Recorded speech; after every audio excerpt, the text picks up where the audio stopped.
Huwag niyang ano, para hindi na ano.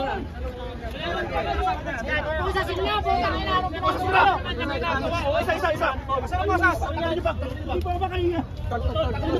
Para kasi lumaban. Lumaban.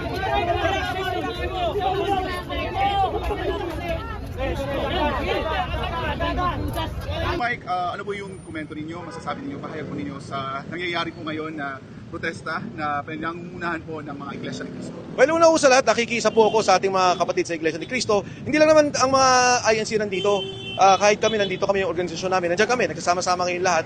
Ang ibang grupo, kasama yung Rage Coalition, ang UPI, ang ROAR.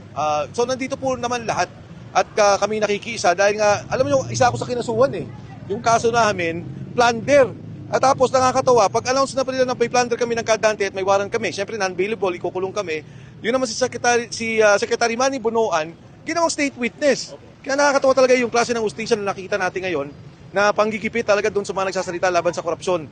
Habang yung mga korap, sinasabi ng kontraktos, wala ka narinig na investigasyon, wala ka narinig na kinakasuhan. Sir, sa tingin nyo, tatagal po ito ng ilang araw, ilang linggo, in case na hindi makikinig ang pamahalaan sa panawagan ng taong bayan? Sa akin palagay, alam mo, marami na rin galit talaga Kahit naman sa Metro Manila, negative 31 na nga ang tinitingnan natin dissatisfaction ng mga tao.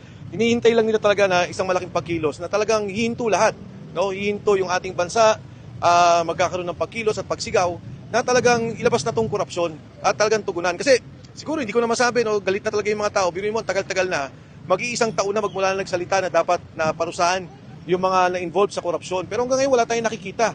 Lahat na nga halos ng mga na-involved talaga, naging state witness pa. Tapos yung nakikita natin ngayon, yung pamimili nila ng hustisya, batay sa kanilang politika. Kung sino kalaban, ikukulong, at yung mga kakampi naman ay pinagtatakpan. Sir, yung panawagan po ninyo sa government? Ako, yung panawagan ko sa gobyerno, maawa na sila sa bayan, maawa na sila sa bansa. Hindi na tama yung nangyayari dito sa ating bansa sa ngayon. Humihingi ang tao ng hustisya, humihingi ang tao na magkaroon talaga ng katotohanan, lumabas ng tama. Kay BBM?